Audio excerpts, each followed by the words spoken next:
127ನೇ ಜಯಂತ್ಯೋತ್ಸವವನ್ನು ಆಚರಣೆ ಮಾಡ್ತಾ ಇದ್ದೀವಿ.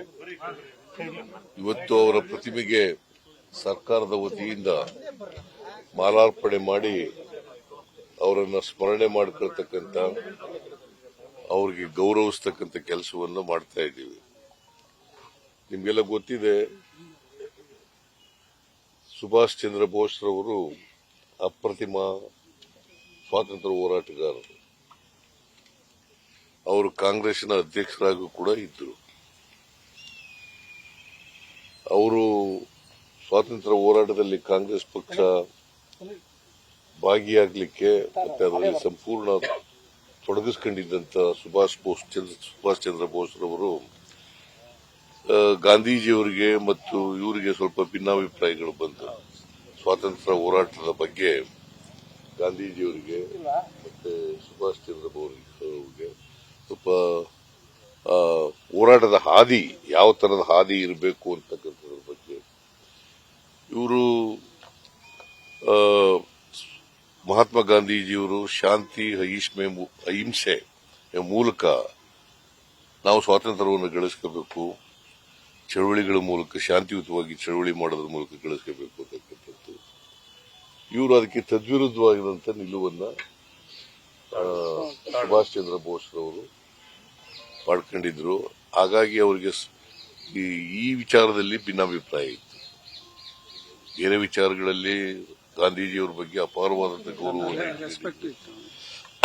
ಆದರೆ ಈ ವಿಚಾರದಲ್ಲಿ ಮಾತ್ರ ಸ್ವಲ್ಪ ಅವರ ಆಲೋಚನೆಗಳಲ್ಲಿ ಭಿನ್ನಾಭಿಪ್ರಾಯಗಳು ಇತ್ತು.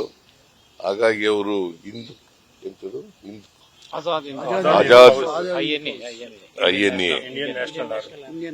ಇಂಡಿಯನ್ ನ್ಯಾಷನಲ್ ಆರ್ಮಿ ಸ್ಥಾಪನೆ ಮಾಡಿ ಅದರ ಮುಖ್ಯಸ್ಥರಾಗಿ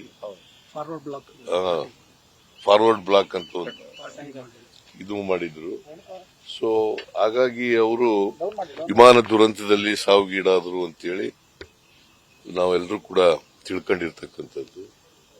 ಜಪಾನ್ ದೇಶದಲ್ಲಿ ಅವರು ವಿಮಾನ ದುರಂತದಲ್ಲಿ ಸಾವಿಗೀಡಾದರು ಅಂತ ತಿಳ್ಕೊಂಡಿದ್ದೀವಿ.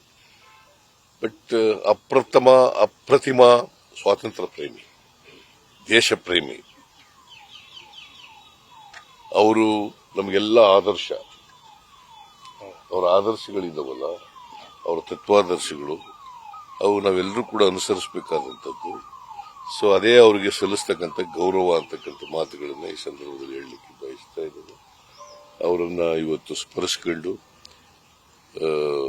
ಅವರ ತತ್ವಾದರ್ಶಗಳು ನಮಗೆ ದಾರಿದೀಪ ಆಗಲಿ ಅಂತೇಳಿ ಹೇಳ್ತಾ ನನ್ನ ಮಾತುಗಳನ್ನ ಅವರಿಗೆ ನಮನವನ್ನು ಸಲ್ಲಿಸಿ ನನ್ನ ಮಾತು ಪ್ರತಿಭಟನೆ ಮಾಡ್ತಾ ಇದೆ ಕಾಂಗ್ರೆಸ್ ಬಿಜೆಪಿ ವಿರುದ್ಧ. ಫ್ರೀಡಂ ಪಾರ್ಕ್ ನಲ್ಲಿ ಕಾಂಗ್ರೆಸ್ ಡಿಕೆ ಶಿವಕುಮಾರ್ ಅವರ ಮುಂದಾಳತ್ವದಲ್ಲಿ ಪ್ರತಿಭಟನೆ ನಡೀತಾ ಇದೆ. ಬಿಜೆಪಿಯವರು ಅಸ್ಸಾಂನಲ್ಲಿ ರಾಹುಲ್ ಗಾಂಧಿ ಅವರಿಗೆ ಅಡ್ಡ ಹಾಕಿದ ವಿಚಾರಕ್ಕಾಗಿ ಪಾದಯಾತ್ರೆನ ಅಡ್ಡ ಆಗ್ತಕ್ಕಂಥದ್ದು ಇದೆಯಲ್ಲ, ಅದು ನನ್ನ ವ್ಯಕ್ತಿ ಸ್ವಾತಂತ್ರ್ಯವನ್ನು ಕಸ್ಕೊಳ್ತಕ್ಕಂಥ ಪ್ರಯತ್ನ. ಪಾದಯಾತ್ರೆ ಮಾಡೋದು ದೇಶದ ಸಮಸ್ಯೆಗಳನ್ನು ಅರ್ಥ ಮಾಡ್ಕೊಳ್ಳಿಕ್ಕೆ, ಸಮಾಜದ ಸಮಸ್ಯೆಗಳನ್ನು ಅರ್ಥ ಮಾಡ್ಕೊಳ್ಳಿಕ್ಕೆ, ಜನರ ಸಮಸ್ಯೆಗಳನ್ನು ಅರ್ಥ ಮಾಡ್ಕೊಳ್ಳಿಕ್ಕೆ ಪಾದಯಾತ್ರೆ ಮಾಡ್ತಾ ಇದ್ದಾರೆ ರಾಹುಲ್ ಗಾಂಧಿ ಅವರು. ಅದನ್ನ ತಡೆ ಓಡ್ತಕ್ಕಂಥ ಕೆಲಸವನ್ನ ಭಾರತೀಯ ಜನತಾ ಪಕ್ಷದ ಕೆಲವು ಪುಂಡ್ರುಗಳು ಮಾಡ್ತಾ ಇದ್ದಾರೆ. ಸೊ ಅದಕ್ಕೆ ಕಾಂಗ್ರೆಸ್ ಪಕ್ಷ ಪ್ರತಿಭಟನೆಯನ್ನು ಮಾಡ್ತಾ ಇದೆ, ಬಿಜೆಪಿ ವಿರುದ್ಧ ಪ್ರತಿಭಟನೆಯನ್ನು ಮಾಡ್ತಾ ಇದೆ. ನೋಡಪ್ಪ, ನೇಮಕ ವಿಚಾರ ನಾವು ಎಲ್ಲ ಕ್ಲಿಯರ್ ಮಾಡಿಕೊಟ್ಟಿದ್ದೀವಿ, ನಮ್ದೇನು ಇಲ್ಲ. ಈಗ ಇನ್ನೊಂದು ಸ್ವಲ್ಪ ಇದನ್ನ ಅಂತಿಮವಾಗಿ MLAಗಳದೆಲ್ಲ ಕ್ಲಿಯರ್ ಆಗಿದೆ. ಕಾರ್ಯಕರ್ತರು ಇದು ಮಾಡುವಾಗ ಸ್ವಲ್ಪ ನಮಗೆ ಶಿವಕುಮಾರ್ ನಾವೆಲ್ಲ ಕೂತ್ಕೊಂಡು, ಸುರ್ಜೇವಾಲಾ ನಾವೆಲ್ಲ ಕೂತ್ಕೊಂಡು ಅದನ್ನೆಲ್ಲ ತೀರ್ಮಾನ ಮಾಡಿ ಸುರ್ಜೇವಾಲನ್ ಕೈಲಿ ಲಿಸ್ಟ್ ಕೊಟ್ಟಿದ್ದೀವಿ. ಅದು ವೇಣುಗೋಪಾಲ್ ಅವರಿಂದ ಸೈನ್ ಆಗಿ ಬರಬೇಕಷ್ಟೇ. ನಮ್ಮ ಸಲಹೆ ಪಡೆದಿಲ್ಲ ಅಂತ ಪರಮೇಶ್ವರ್ ಅವರು ಹೇಳಿದ್ದಾರೆ ಸರ್. ನಮ್ಮ ಸಲಹೆ ಕೂಡ ಪಡ್ಕೊಂಡಿಲ್ಲ, ಅದಕ್ಕೆ ನಿಧಾನ ಇದು ಎಲ್ಲರೂ ಸಲಹೆಯನ್ನು ಪಡ್ಕೊಳಕ್ ಕಷ್ಟ ಆಗ್ತದೆ. ಸಲಹೆ ನಾನು ಮಾತಾಡಿದ್ದೀನಿ ಅವ್ರ ಜೊತೆ. ಪ್ರಮುಖ ಬಿಜೆಪಿ 3 ತಿಂಗಳಲ್ಲಿ 3 ಕೋಟಿ ಜನರನ್ನ ಅಯೋಧ್ಯೆಗೆ ಕಳಿಸಬೇಕು ಅಂತ ಒಂದು ಅಭಿಯಾನ ಹಮ್ಮಿಕೊಂಡಿದೆ. ಇದ್ರ ಬಗ್ಗೆ ಏನ್ ಹೇಳ್ತೀರಾ? ಸ್ಟೇಟ್ ಇಂದ ಏನಾದ್ರೂ ಆ ತರ ಪ್ರೋಗ್ರಾಮ್ಸ್ ಇದೆಯಾ? ರಾಮ ಮಂದಿರ ಇದಕ್ಕೆ 3 ಕೋಟಿ ಜನರನ್ನು ಇಲ್ಲಿರೋ ರಾಮ ಮಂದಿರಗಳೇನು ರಾಮ ಮಂದಿರಗಳಲ್ಲೋ ಇಲ್ಲಿರೋವು? ಕರ್ನಾಟಕದಲ್ಲಿ ಹಳ್ಳಿಗಳಲ್ಲಿ ರಾಮ ಮಂದಿರಗಳಿದ್ದಾವಲ್ಲ, ಅವೆಲ್ಲ ರಾಮ ಮಂದಿರಗಳಲ್ವೇನಪ್ಪ? ಅಲ್ಲಿರೋ ಮೂರ್ತಿ ಶ್ರೀರಾಮ ಅಲ್ವಾ? ಅಲ್ಲಿರೋ ಮೂರ್ತಿ ಸೀತೆ ಅಲ್ವಾ? ಅಲ್ಲಿರೋ ಮೂರ್ತಿ ಲಕ್ಷ್ಮಣ ಅಲ್ವಾ? ಅಲ್ಲಿರೋ ಮೂರ್ತಿ ಆಂಜನೇಯ ಅಲ್ವಾ?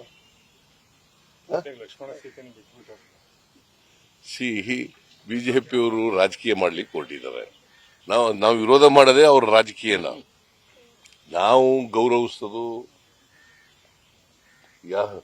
ಪ್ರೀತಿಸೋದು, ಪೂಜೆ ಮಾಡೋದು ಎಲ್ಲವೂ ಕೂಡ ಮಹಾತ್ಮ ಗಾಂಧೀಜಿಯವರು ಹೇಳಿದಂತ ರಾಮಾಯಣದ ರಾಮನ್ನ, ದಶರಥನ ಮಗನ್ನ, ಶ್ರೀರಾಮಚಂದ್ರನನ್ನ.